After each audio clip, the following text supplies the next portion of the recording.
আমরা জানি আপনি বিভিন্ন বিষয় নিয়ে গবেষণা করেছেন। প্যান্ডেমিকের সময় আপনার 26টি গবেষণা জার্নাল প্রকাশ পেয়েছে, সেই বিষয়টা যদি আমাদের বলতেন। আমি চিকিৎসা বিজ্ঞানের সাথে চিকিৎসা বিজ্ঞানী তো পৃথিবীতে খুব কমই থাকে। আমার একটা ক্যারিয়ারের মোল্ডিংটাই শুরু থেকে এরকম হয়েছিল যে আমি পেশার পাশাপাশি সেই খাতে কিছু কাজ করেছি। যেটা উল্লেখযোগ্য রিসার্চ সেটা হচ্ছে যে আমরা ন্যাজভ্যাক বলে একটা নতুন ওষুধ, এটা হেপাটাইটিস বির একটি নতুন ওষুধ। এটা একটি ইমিউন থেরাপি, অর্থাৎ মানুষের ইমিউন সিস্টেমকে স্ট্রঙ্গার করে ভাইরাসকে নিয়ন্ত্রণ করা। এইটির উদ্ভাবনের সাথে এই অর্থে জড়িত ছিলাম যে এটির উদ্ভাবক আবিষ্কারক হচ্ছে যে বাংলাদেশি জাপানি চিকিৎসা বিজ্ঞানী ডক্টর ফজলে আকবর। ওষুধটা তৈরি করেছিল কিউবানরা, কিন্তু ক্লিনিক্যাল ট্রায়ালগুলো আমি প্রধান গবেষক হিসেবে বাংলাদেশে করেছিলাম, যার পরিপ্রেক্ষিতে ওষুধটি এখন পৃথিবীর একাধিক দেশে পাওয়া যাচ্ছে এবং বাংলাদেশে প্রাথমিক অনুমোদন হয়েছে। এখন চূড়ান্ত অনুমোদন একটি জায়গায় আটকে আছে। আমার ধারণা এই ওষুধটি এবছর বাংলাদেশে চলে আসবে, যার জন্য খুব সম্প্রতি কিউবান সরকার ডক্টর আকবরকে আমাকে তাদের দেশের সর্বোচ্চ বৈজ্ঞানিক সম্মাননা কার্লোস জেমার ফিনলে অর্ডার বলে সেটি প্রদান করেছে। আমরা এই মুহূর্তে যেটি গবেষণা করছি সেটি হচ্ছে আমাদের দেশে যে হার্বাল মেডিসিনগুলো আছে। আমরা দেখি যে আমাদের মানুষের কিন্তু গাছগাছরা বনাজি কবিরাজির প্রতি একটা চিরায়ত আকর্ষণ আছে, এবং এটি কিন্তু খারাপ কিছু না। কিন্তু সমস্যাটা হয়েছে যে আমরা কিন্তু ওই বিজ্ঞান থেকে দূরে সরে এসেছি। আমরা এই মুহূর্তে খুব গর্বিত যে আমরা প্রায় 50 মিলিয়ন 60 মিলিয়ন ডলার মূল্যের ফার্মা প্রোডাক্ট প্রতি বছর বিদেশে রপ্তানি করি, কিন্তু গত বছর শুধুমাত্র চীন থেকে শুধুমাত্র জাপানে 20 বিলিয়ন ডলারের হার্বাল মেডিসিন এক্সপোর্ট হয়েছে। মানে চাইনিজ হার্বাল মেডিসিন এক্সপোর্ট আমাদের রেডিমেড গার্মেন্টসের চেয়ে বেশি শুধু জাপানে বা কাছাকাছি। তো সেই প্রেক্ষাপটে আমাদের যেটা জায়গা ছিল যে যদি এগুলোকে একটা বৈজ্ঞানিক গবেষণার মাধ্যমে একটা পর্যায়ে নিয়ে আসে, যেমন একটা উদাহরণ যে আমরা গ্রিন চিরতা বা কালো মেঘ এটা নিয়ে ফ্যাটি লিভারের কাজ করছি। তো এখন আমি যদি গ্রিন চিরতা খাইয়ে ফ্যাটি লিভারের উন্নতি করতে পারি, সেটি কিন্তু বিজ্ঞান হবে না। বিজ্ঞান বলবে যে গ্রিন চিরতার কোন উপাদানটি ফ্যাটি লিভারের কাজ করতে পারে, কীভাবে কাজ করতে পারে, সেটি কি প্রাণীতে নিরাপদ বলে প্রমাণিত হয়েছে কিনা, সব কিছু আমাদের তথ্য প্রদান করো, তারপর দেখো।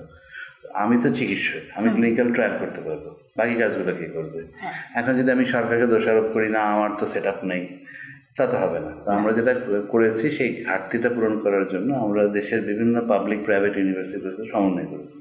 তাহলে আমরা এখন বাংলাদেশের বিজ্ঞান ও প্রযুক্তি গবেষণা কাউন্সিল BCSI, ঢাকা বিশ্ববিদ্যালয়, রাজশাহী বিশ্ববিদ্যালয়, বঙ্গবন্ধু শেখ মুজিব কৃষি বিশ্ববিদ্যালয়, Bangladesh institute of biotechnology, east West ইউনিভার্সিটির সাথে কাজ করছি এবং চেষ্টা করছি ওষুধগুলোকে যদি সায়েন্টিফিক্যালি প্রুভ করা যায়। এবং এই বিষয়ে আমাদের 5টার মতো ক্লিনিক্যাল ট্রায়াল চলছে এবং আমরা খুব আশাবাদী যে ফলাফল পাচ্ছি, হয়তো সামনে এগুলো চলে আসবে।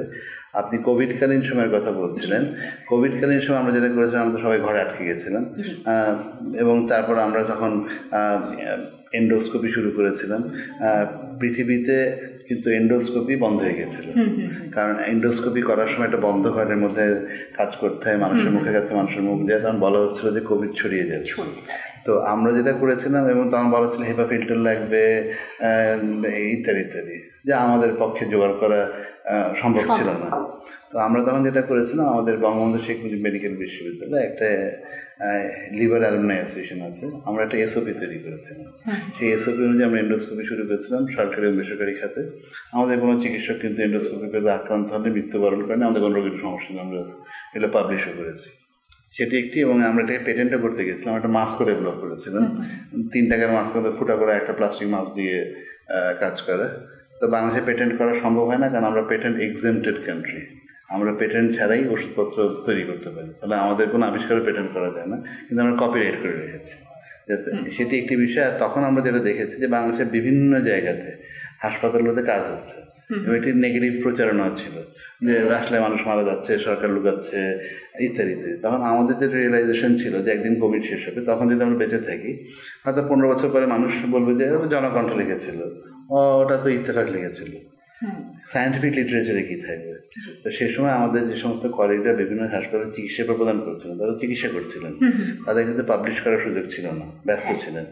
তাদের সাথে আমরা রাত বিরাতে কথা বলে বলে ডাটা কালেক্ট করতাম। এভাবে Dhaka CMH, Mymensingh medical college এবং শহীদ নজরুল ইসলাম মেডিকেল কলেজ কিশোরগঞ্জ, এই তিনটি জায়গাতে বিশেষ করে আমরা কাজ করেছি। সবচেয়ে কাজ করেছি সিএমএইচ ঢাকার সাথে। এবং আমরা তারা যেভাবে চিকিৎসা করছে, সেটা আইভারমেকটিন দিয়ে হোক, সেটা পেগিন্টারফেরন দিয়ে হোক, সেটা ফ্যাভিপিরাভির দিয়ে হোক, সেই ডাটাগুলো কিন্তু পাবলিশ করেছে।